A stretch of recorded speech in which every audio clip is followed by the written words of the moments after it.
দর্শক আপনাদেরকে স্বাগতম আমাদের আজকের পর্বে। আজকের পর্বে আমরা আলোচনা করব কোলোরেক্টাল ক্যান্সারের ঝুঁকি কমাতে সহায়তা করে কোন কোন খাবারগুলো।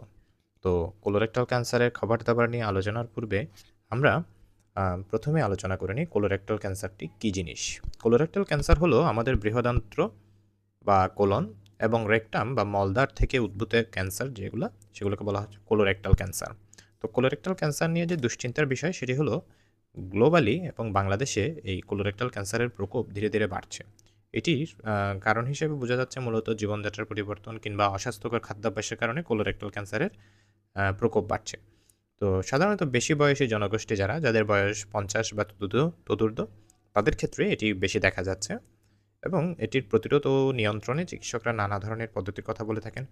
বেশি গুরুত্বপূর্ণ যেটি সেটা হচ্ছে আমাদের খাদ্যাভ্যাস বা অস্বাস্থ্যকর জীবনযাপন পরিহার করা এবং প্রাথমিক স্ক্রিনিং হিসেবে বিভিন্ন পরীক্ষা-নিরীক্ষার কথা বলা হয়ে থাকে। চিকিৎসকের পরামর্শে আপনি সে ধরনের পরীক্ষাগুলো করতে পারেন বা চিকিৎসককে জানাতে পারেন। যেমন কোলোনোস্কোপি একটি পরীক্ষার কথা বলা হয়ে থাকে কোলোরেক্টাল ক্যান্সার স্ক্রিনিংয়ের জন্য।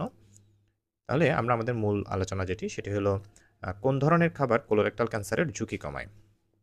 কোলোরেক্টাল ক্যান্সারের ঝুঁকি কমানোর যে খাবারসমূহ সেটিকে আমরা ইংরেজি 4F দিয়ে সহজে মনে রাখতে পারি।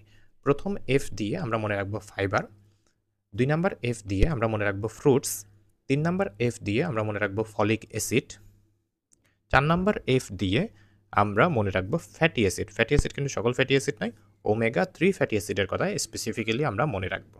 তো চলুন আমরা জেনে নিই কোন খাবারটি আসলে কী? একটু বিস্তারিত জানি। আ আমরা বলেছি ফাইবার সমৃদ্ধ খাবার। ফাইবার সমৃদ্ধ খাবার মানে যে সমস্ত খাবারের মধ্যে ফাইবার থাকে যেমন শাকসবজি, এই খাবারগুলোতে প্রচুর পরিমাণে ফাইবার থাকে। তাহলে আমাদের খাবারের একটি অংশ যদি আমরা ফাইবার সমৃদ্ধ খাবার বা শাকসবজি এই জাতীয় খাবারগুলো খাই, তাহলে আমাদের কোলোরেক্টাল ক্যান্সারের ঝুঁকি কম থাকবে। ২ নাম্বার F দিয়ে আমরা মনে রাখছি ফ্রুটস, যেকোনো ধরনের ফলমূল সেটি আমাদের কোলন ক্যান্সারের ঝুঁকি কমায়। ৩ নাম্বার জিনিস আমরা যেটি মনে রাখবো সেটি হচ্ছে আ ফ্রুটস, ফাইবার। ৩ নাম্বারে আমরা মনে রাখবো হচ্ছে ফলিক অ্যাসিড সমৃদ্ধ খাবার। ফলিক অ্যাসিড সমৃদ্ধ খাবারগুলো হচ্ছে ফলিক অ্যাসিড বা ভিটামিন B9, এটি একটি ভিটামিন বি কমপ্লেক্স ভিটামিন। তো এই ভিটামিন B9 কোন কোন খাবারে পাওয়া যায় বা ফলিক অ্যাসিড কোন কোন খাবারে পাওয়া যায়? এটি সাধারণত সবুজ শাকসবজি যেমন পালং শাক, ব্রোকলি কিংবা ফলমূলে পাওয়া যায়। বাদাম, ডাল এগুলোর মধ্যেও ফলিক অ্যাসিড পাওয়া যায়। ডিম, মাছ এবং দুগ্ধজাত খাদ্যের মধ্যেও ফলিক অ্যাসিড পাওয়া যায়। আর ওমেগা 3 ফ্যাটি অ্যাসিড, যে ফ্যাটি অ্যাসিডের কথা আমরা বলেছি ৪ নাম্বার F দিয়ে আমরা মনে রাখতে বলেছি ফ্যাটি অ্যাসিড। সে ফ্যাটি অ্যাসিডটি কি? ফ্যাটি অ্যাসিড বা ওমেগা 3 ফ্যাটি অ্যাসিড হলো এটি সাধারণত সামুদ্রিক মাছের মধ্যে পাওয়া যায়।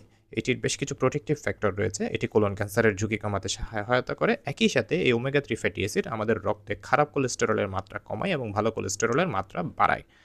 দর্শক, তাহলে এই ছিল আমাদের কোলন ক্যান্সারের ঝুঁকি কমানোর খাবারসমূহ সহজে মনে রাখার একটি টেকনিক। ধন্যবাদ সকলকে ধৈর্য ধরে আমাদের ভিডিওটি দেখার জন্য।